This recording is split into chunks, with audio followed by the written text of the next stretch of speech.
বহু বছর পর আপনার রব আপনার কাছে আয়াত নাজিল করে বলেন, ওয়াদ-দুহা ওয়াল-লাইলি ইযা সাজা, উজ্জ্বল দিনের কসম এবং রাতের কসম যখন তা নিঝুম হয়ে যায়। মা ওয়াদ্দা'আকা রাব্বুকা ওয়া মা ক্বালা, তোমার রব তোমাকে কখনো পরিত্যাগ করেননি এবং তোমার প্রতি অসন্তুষ্ট হননি। ওয়ালাল আখিরাতু খায়রুল লাকা মিনাল উলা, নিঃসন্দেহে তোমার জন্য পরবর্তী যুগ পূর্ববর্তী যুগের চেয়ে ভালো।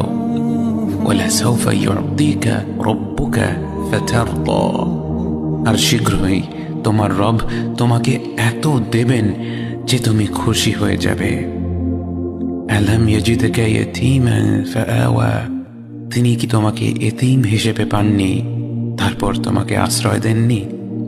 ওয়াওয়াজাদাকা দাল্লান ফাহাদা, তিনি তোমাকে পথ না পাওয়া অবস্থায় পান তারপর তিনিই পথ দেখান।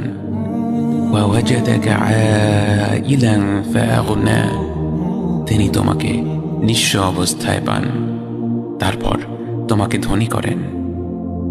فأما اليتيم فلا تقهر وأما السائل فلا تنهر وأما بنعمة ربك فحدث, কাজেই এতিমের প্রতি কঠোর হয়ো না, সাহায্য প্রার্থনাকারীকে তিরস্কার করো না, আর নিজের রবের নেয়ামত প্রকাশ করো।